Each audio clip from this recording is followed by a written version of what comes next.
Welcome to Powered by Ancestry. I'm your guide and host, Kwesi Kunadu.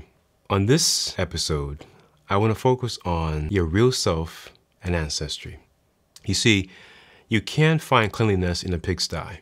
In other words, you can't find the real self in the clothing that is our human self. What do I mean by that? I mean this. Often we confuse the costume with the character. We think that finding our passion is finding the right job. We think our passion is exercise and diet and looking fit and thin and all the other sort of decorative features of the human world. I want to suggest a different pathway to think about the real self. You see, the person on this end of the camera, sitting down, that is me, in front of you, is not me. What do I mean? I mean that what you're seeing is simply flesh and bones or matter animated in front of you. But that's not who really I am. The same way we think the heart is the organ that pumps blood, the heart is really the soul, the thing you can't see with your eyes. The heart is not the pumping organ. Our real self, we think, is the projector, the physical device that projects something onto a screen or a wall. But our real self is not the device, the physical, material thing. The real self is the thing that it projects, the thing that is inside of it that comes out. And so when you look at me, in all my physical form, my features, you think that, aha, I know Kwesi, but truly you don't. Because that's not the real me. That's not the real self. This is simply what? Prop, costume, worn by a character.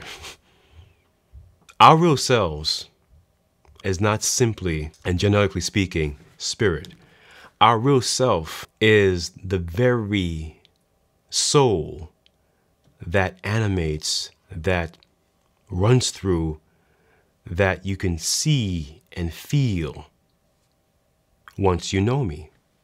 Often we confuse the real self with what we can see and touch and feel. And so what do?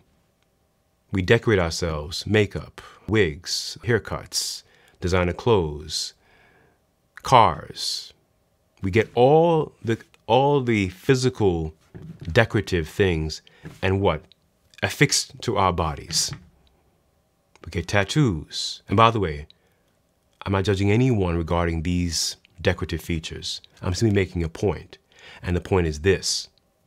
The more we invest in the decorative things and think that's who we are, the more we stray from who we really are. You see, the real me and the real you is something that is already there. But we are afraid to expose the real us to others. And so we hide, we decorate, because we're afraid that if someone sees the real us, we may look ugly. We may not be what they expect us to be. They may reject us.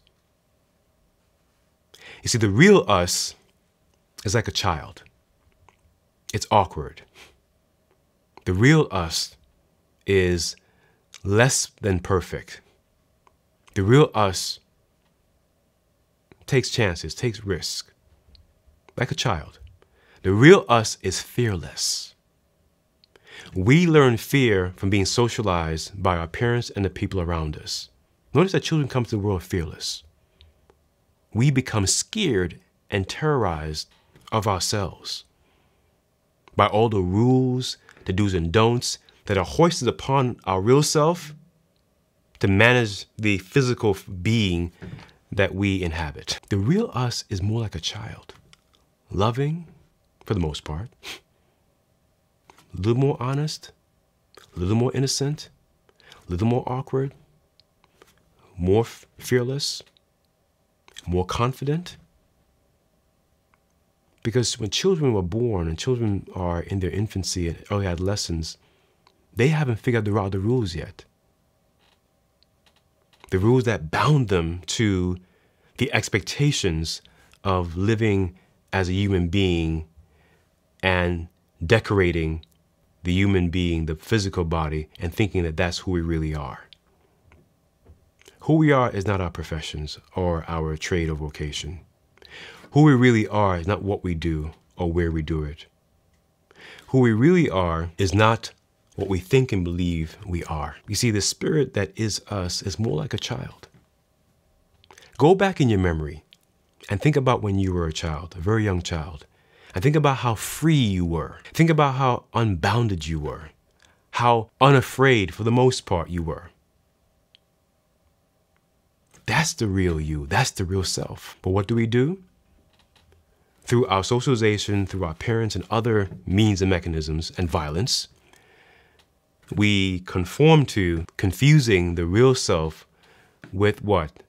With the scab that's been built up around the spirit that is us to protect and hide with things, with brands, with tattoos, with hairstyles, with this, with that, with footwear, with who we hang with.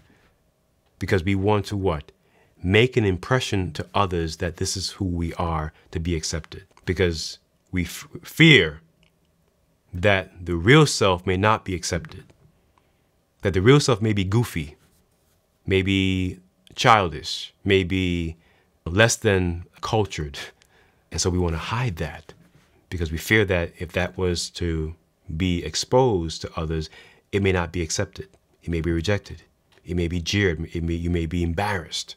The real self doesn't bow to criticism or expectations from others who don't know the real self or care to know the real self. The real self does not flinch at what people say on Twitter, Facebook, Instagram, and other social media outlets.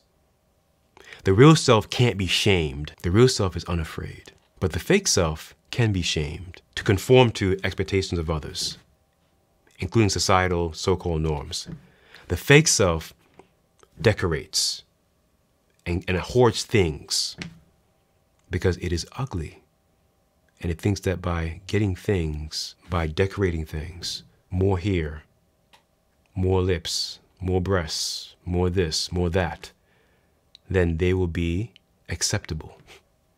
But the more we do that, the further we stray away from the real self. The real self is simple because the real self is authored by ancestry. The real self is unafraid. The real self is that person naked, dancing and singing out loud without care with the entire neighborhood watching. That's the real self. Try it and see how liberating it feels. And if you feel liberated by trying it, you know that that's the real self, and whatever performance or act or pretending that we were doing before were the fake self. Powered by Ancestry, I've been your guide and host, Kwesi Kunadu. Please drop your questions or comments or thoughts for other episodes in the comment section below. And until next time, stay well.